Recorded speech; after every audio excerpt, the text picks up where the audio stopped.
ఇంతకుముందు శ్లోకానికి కొనసాగింపుగా ఈ శ్లోకం గర్గ్ సంహిత నుండి ఇలా వివరిస్తుంది.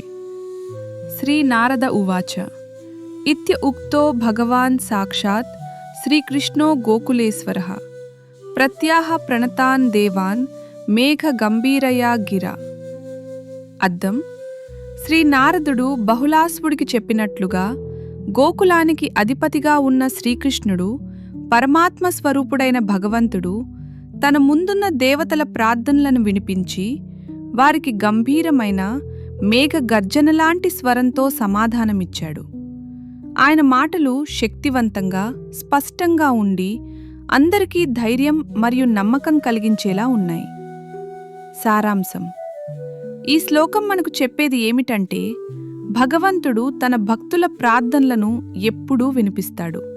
సరైన సమయంలో ధైర్యాన్ని నింపే విధంగా వారికి మార్గదర్శనం చేస్తాడు. ఆయన వాక్కు గంభీరంగా, ప్రభావవంతంగా ఉండి భక్తులలో విశ్వాసాన్ని పెంచుతుంది. హరే కృష్ణ.